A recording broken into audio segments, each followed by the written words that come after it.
There are many ideas about the causes of illness, as well as ways to prevent or cure illness. In the West, the prevalent idea is related to what may be called the germ invasion theory, namely, that illness is caused by specific physical germs, bacteria, or viruses, which invade and overpower our physical body and cause disease,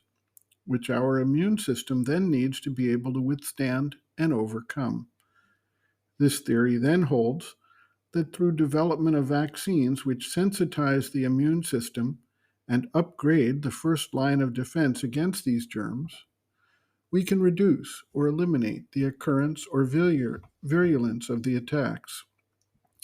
Various techniques such as quarantines, mask wearing, use of mosquito netting, or other vector suppression techniques such as elimination of mosquitoes carrying certain types of disease germs, enhanced hygiene to reduce germ access to the individual, and enhanced societal hygiene measures such as sewage management, refuse management to restrict the dissemination of these germs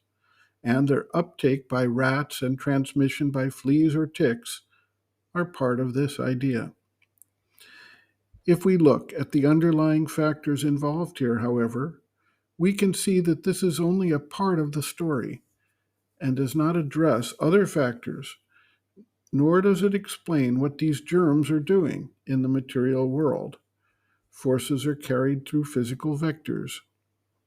so that the existence of bacteria or viruses does not tell us where or how the actual energetics of the disease vectors and their impacts come from. Additionally, these physical disease vectors do not succeed in attacking every person,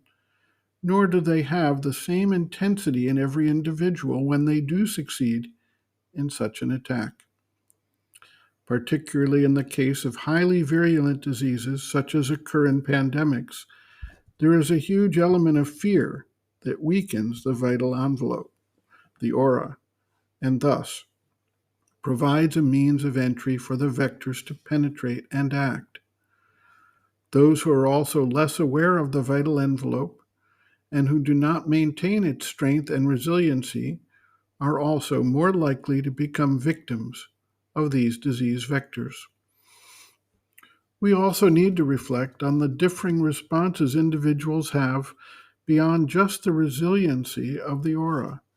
particularly when they are fighting off an illness that has already found its way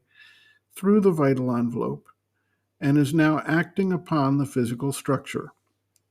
It is useful to look at the use of pharmaceutical medicines such as antibiotics or antivirals, which directly attack the bacteria or virus units and reduce their number and strength of action. Aside from this, there are ways to enhance the individual's own immune response through various techniques, mantras, pranayam, focus concentration, or through use of physical immune enhancing substances such as herbs,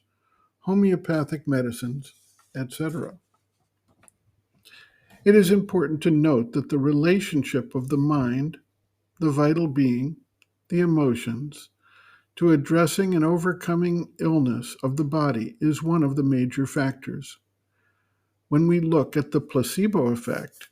we see that the belief obtained by the mind creates a confidence that helps the body mobilize the immune response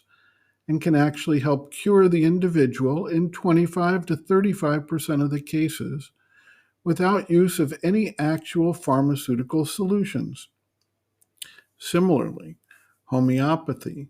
which works on subtle energetics without any measurable active ingredient, implies that something other than physical attack of germs is responsible for the healing action. The fact that homeopathy has been shown to work on dogs and horses in various circumstances makes it clear that its mode of operation is not exactly the same as the confidence building that occurs in the case of the placebo effect. Of course, the more conscious the individual is about the nature of the vital envelope and the need to maintain its strength and vibrancy, not give in to fear or surrender to the force of the illness trying to enter,